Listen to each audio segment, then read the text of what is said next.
South America की सारी countries हमें पता होनी चाहिए, from Brazil to Argentina, Chile, Uruguay, Paraguay, Bolivia, Peru, Ecuador, Colombia, ऊपर है वेनेजुएला, ग्युयाना, सूरिनाम और French Guiana. French Guiana is overseas territory of France. France के सैटेलाइट का लॉन्चिंग पैड है यहाँ पे फ्रेंच गुयाना में। कुछ प्रेम के लिए क्वेश्चन या फैक्ट्स आप देख सकते हैं। साउथ अमेरिकन कंट्रीज में कौन कौन सी कंट्रीज में से इक्वेटर पास होता है, कौन कौन सी कंट्रीज में से ट्रॉपिक ऑफ कैप्रिकॉर्न पास होता है, कौन कौन सी सिटीज साउथ अमेरिका की कौन कौन सी सिटीज जो है वो नियर इक्वेटर है, या कौन कौन सी city near Tropic of Capricorn है। तो ये एटलास में आप सेल्फ स्टडी में वर्क कर लीजिएगा। फिजिकल ज्योग्राफी इतने बड़े कॉन्टिनेंट की स्टडी करने के लिए मैंने उसको 3 पार्ट में डिवाइड किया है। फर्स्ट अभी वेस्टर्न हाईलैंड स्टडी करेंगे, फिर ईस्टर्न रीजन, और फिर ये पैराग्वे पराना पैराग्वे रीजन, या फिर आपसे कह सकते हैं साउथ ईस्टर्न रीजन। इस 3 डिविजन्स में हम इसकी फिजिकल ज्योग्राफी स्टडी करेंगे। सबसे पहले नॉर्दर्न कॉर्डिलेरा, यानी कि ये पूरी जो एंडीज माउंटेन रेंज है उसका टॉप पोर्शन, उसका नॉर्दर्न पोर्शन। एंडीज माउंटेन यहाँ पे नॉर्दर्न साइड पे आके 3 ब्रांचेस में डिवाइड हो जाती है। सिर्फ इस तरह के वेस्टर्न साइड को वेस्टर्न कॉर्डिलेरा कहते हैं, then central cordillera and then eastern cordillera. Volcanic peaks Mount Cotopaxi and Mount Chimborazo यहाँ पे लोकेटेड, और हम जानते हैं एंडीज पे वॉल्केनिक माउंटेन रेंज है, ओशनिक कॉन्टिनेंटल कोलिजन की वजह से बनी है।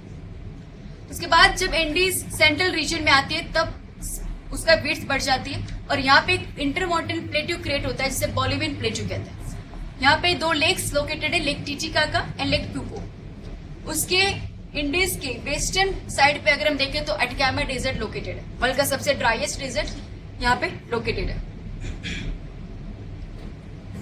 अब ईस्टर्न नॉर्दर्न ईस्टर्न स्टेट्स की बात करूं तो उसके हाईलैंड की अगर मैं बात करूं, सबसे पहले नॉर्थ में आएगा गुयाना हाईलैंड्स, और नीचे है Brazilian highlands.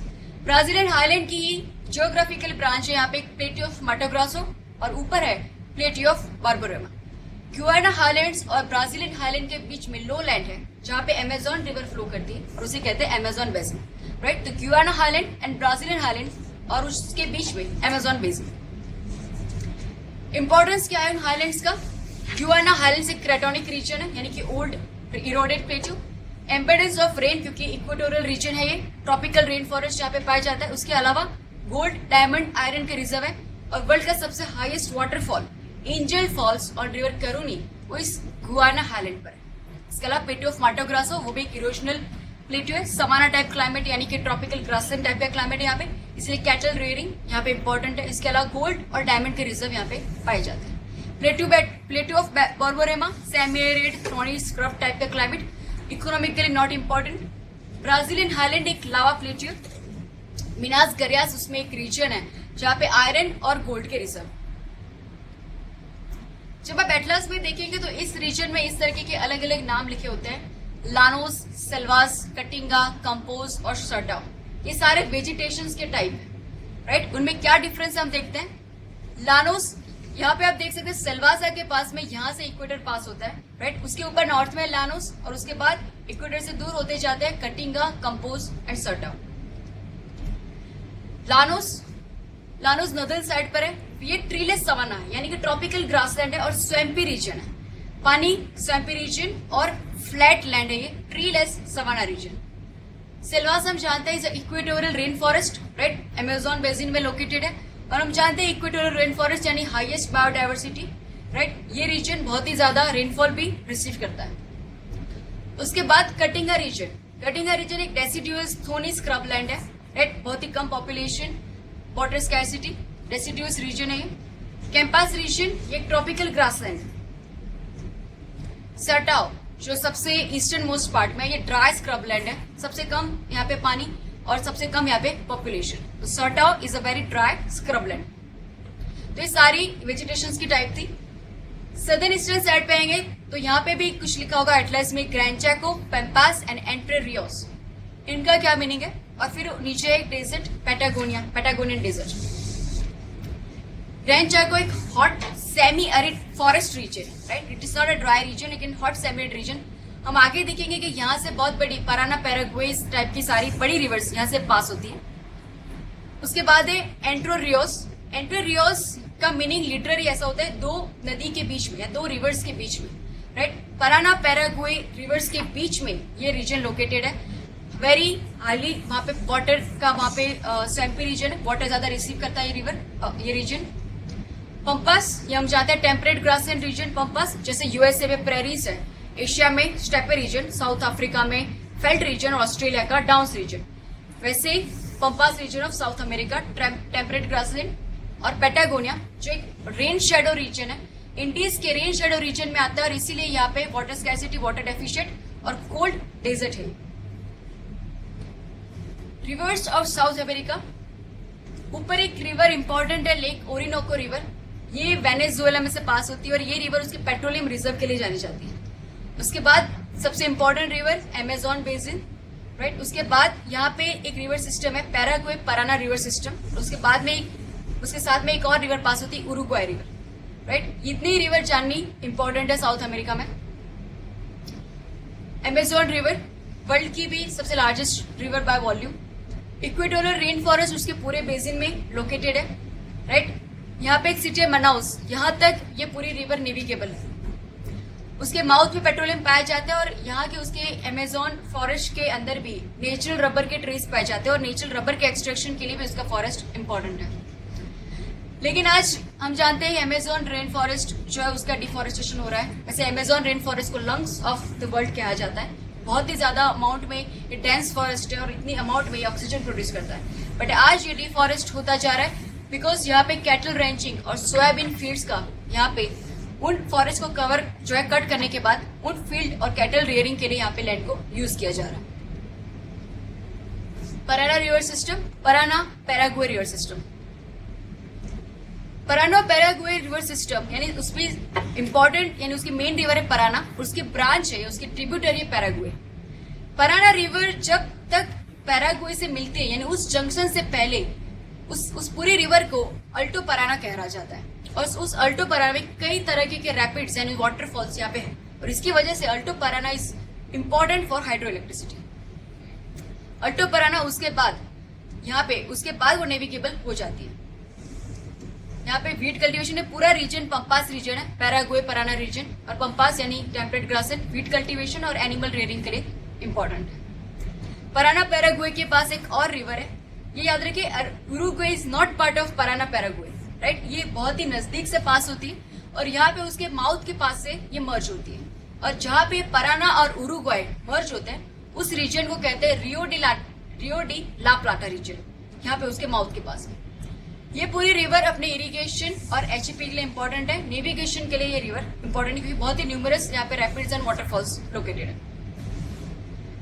Climatic regions of South America, western side से शुरुआत करते हैं। यहाँ पे नॉर्थ में पहले देखिए पूरी एंडीज है और एंडीज के वेस्टर्न कोस्ट की अगर हम बात करें तो पहले यहाँ पे स्टार्ट होगा डेजर्ट, अटकामा डेजर्ट, ये पूरा येलो रीजन हम देख सकते हैं, पूरा डेजर्टिक रीजन है।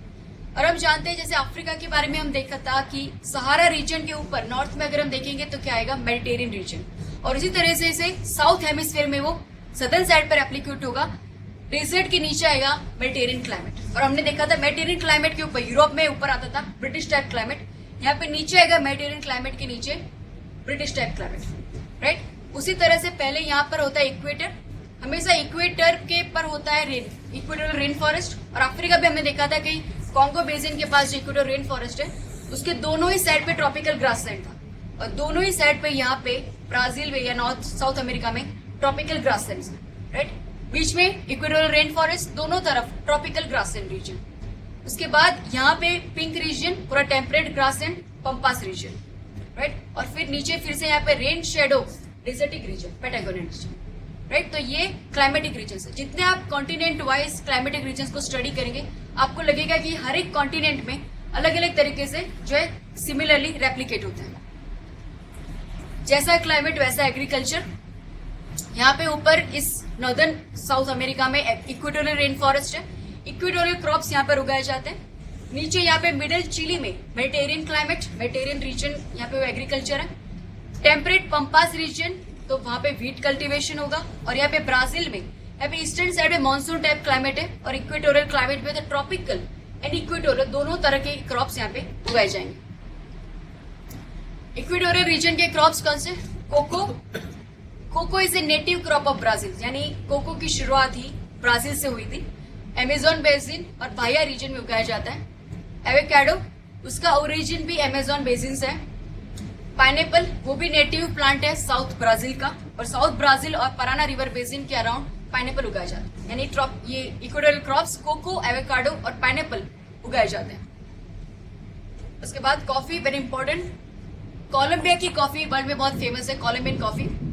उसके सेंट्रल कोर्डिलेयर रीजन और में उगाई जाती है। ब्राजील हाईलैंड रीजन में कॉफी उगाई जाती है। अपर पराना बेसिन में उनका एक यूनिक इंडिजिनस ड्रिंक है यर्बा माटे, वो भी कॉफी में से बनता है। इसके बाद रबर, ये भी equatorial rain forest Amazon basin में से पाया जाता है। ट्रॉपिकल क्रॉप्स की अगर बात करें तो sugar cane, Brazil is one of the leading producer of sugar cane. उसका एक सिटी है सैंटोस, वो sugar bowl of the world कहा जाता है, राइट। ट्रॉपिकल यहाँ पे वैरायटी उगाई जाती है और कोस्टल रीजन में शुगर केन उगाया जाता है, जिसकी शुगर या सुक्रोज कंटेंट बहुत ही ज्यादा होता है, right. Very suitable climate for the sugar cane. Belo Horizonte city, Sao Paulo, Santos, Rio de Janeiro, Brazil की सारी इंपॉर्टेंट सिटीज जो है वो शुगर केन के एक्सपोर्ट और उसके प्रोसेसिंग के लिए जानी जाती है। Sao Paulo is sugar bowl of the world, sorry not the Santos. Tropical crops की बात करूं तो corn, native crop of South America, यहीं से शुरुआत हुई थी। Argentina is a major exporter of corn या मेज। पोटैटो, उसका भी ओरिजिन एंडीज माउंटेन में हुआ था। Tomato western coast of South America में उगाया जाता है, और टोबैको ब्राजील और कोलंबिया में उगाया जाता है। पंपास रीजन हम जानते हैं ट्रॉपिक टेम्परेट रेन फॉरेस्ट और टेम्परेट ग्रासलैंड जाने जाते हैं, wheat cultivation and animal breeding. Parana Paraguay river basin, उसके यहाँ से इरिगेशन से व्हीट कल्टीवेशन होता है। कैपिटल ऑफ उरुग्वाय अगर आप देखेंगे मॉन्टेविडियो, और ब्यूनोस एयर्स ऑफ अर्जेंटीना उसका कैपिटल, ये दोनों ही सिटी व्हीट और मीट के एक्सपोर्ट के लिए जाने जाते हैं। मेडिटेरियन रीजन यानी मिडिल चिली रीजन, उसकी दो सिटी, एक तो चिली का कैपिटल सैंटियागो और दूसरी एक सिटी है वेलपराइजो। ये दोनों ही सिटी वाइन मेकिंग, विटीकल्चर के लिए जानी जाती है। लाइफ स्टॉक रियरिंग भी यहाँ पे कॉमर्शियल वे में किया जाता है। बहुत ही बड़े यहाँ पे फार्म्स होते हैं, ह्यूज एस्टेट्स कहते हैं, जिसे एस्टांसियास कहते हैं। बड़े बड़े एनिमल्स रियरिंग के फार्म्स होते हैं, right. Most of the livestock rearing pampas region के अराउंड होते हैं। अर्जेंटीना, उरुग्वाय, ये दोनों ही कंट्रीज एनिमल रियरिंग से एनिमल प्रोडक्ट्स के लिए फेमस है। लानोस रीजन मैंने पहले बताया, ग्रासलैंड रीजन, यहाँ पे भी एनिमल रियरिंग होती है, लेकिन यहाँ पे सिस्टमैटिक वे में नहीं होती। ओवर ग्रेजिंग की सिचुएशन यहाँ पे फेस कर रहे हैं। पेट्रोलियम रिजर्व, साउथ अमेरिका की जब बात आए और पेट्रोलियम रिजर्व की बात आए तो दो कंट्रीज हमारे दिमाग में आने चाहिए, ब्राजील एंड वेनेजुएला। और वेनेजुएला की इकोनॉमी तो पेट्रोलियम पर ही डिपेंडेंट है, राइट। वेनेजुएला में रिवर है, रिवर ओरिनोको, और ऊपर एक लेक है, लेक मराकाइबो। ये दोनों लेक और इस रिवर और इस लेक के अराउंड में वेनेजुएला का सबसे बड़ा पेट्रोलियम रिजर्व, राइट। और ब्राजील में भी अमेजोन रिवर के माउथ पे और यहाँ पे ऑफशोर फील्ड है ब्राजील के पास, राइट। लास्ट लेक्चर में देखा था कि इंडिया, वेनेजुएला, ब्राजील दोनों में से ऑयल का इंपोर्ट कर रहा है, राइट। इसके अलावा यहाँ पे आप देख सकते हैं अर्जेंटीना में भी पेट्रोलियम रिजर्व पाया जाता है। चिली कॉपर के मिनरल्स के लिए जाना जाता है, one of the largest producer of copper in the world. और उसकी एक माइन है चिक्विकामाटा माइन, ये वर्ल्ड की one of the largest copper mine है। नाम थोड़ा अजीब है लेकिन इतना जल्दी याद भी रहेगा, चिक्विकामाटा। इंडस्ट्रियल सेंटर्स, वैसे बहुत ही ज्यादा बड़े इंडस्ट्रियल सेंटर्स नहीं है, राइट। बड़े अर्बन एग्लोमरेशंस भी नहीं है, क्योंकि ये सारी countries are developing countries, right. फिर भी हम कुछ सिटीज के बारे में देखेंगे, जैसे ब्राजील की बाले, बेलो हॉरिजॉन्टे, साओ पाउलो और Rio de Janeiro, and Argentina की ब्यूनोस एयर्स, सैंटियागो चिली के, और वेनेजुएला का Caracas city. Sao Paulo is famous for automobile and aviation industry. Rio de Janeiro अपने financial centre, it's financial centre of Brazil. इसके अलावा भी कुछ manufacturing industry के लिए फेमस है। बेलो हॉरिजॉन्टे डिस्ट्रीब्यूशन और प्रोसेसिंग सेंटर, राइट, जो भी शुगर केन, कॉफी, राइट, इन सब का प्रोडक्शन होता है, उसकी प्रोसेसिंग के लिए जाना जाता है। माइनिंग प्रोड्यूस मियाना गरेस जो एरिया है जहाँ पे गोल्ड और आयरन ओर की माइनिंग होती है, वहां के उसके माइनिंग प्रोडक्शन के भी डिस्ट्रीब्यूशन के लिए जाना जाता है। स्टील, ऑटोमोबाइल, मैन्युफैक्चरिंग इंडस्ट्री भी बेलो हॉरिजॉन्टे में लोकेटेड है। ब्राजील का अगर इंडस्ट्रियल ज्यादा रीजन देखें, इंपॉर्टेंट रीजन, तो वो बेलो हॉरिजॉन्टे है। उसके बाद बेलेम जो अमेजोन रिवर के पास में पोर्ट है, ये एक्सपोर्ट रिसोर्सेज फाउंड, जो भी अमेजोन बेसिन में नेचुरल रबर या पेट्रोलियम, ये सारे रिसोर्स मिलते हैं, उसके एक्सपोर्ट के लिए ये रीजन जाना जाता है। एल्यूमिनियम, आयरन, ब्राजील नट्स जो उगाए जाते हैं उनका एक्सपोर्ट ये पोर्ट करता है। कैरिकस वेनेजुएला का वो फाइनेंशियल सेंटर है वेनेजुएला का। Santiago capital of Chile, industrial and financial centre of Chile. और Buenos Aires of Argentina, major port है, मैंने बताया पहले, फूड प्रोसेसिंग या मीट एंड व्हीट का export, right. Oil refinery and heavy industries यहाँ पे लोकेटेड है। So this is the end of world geography.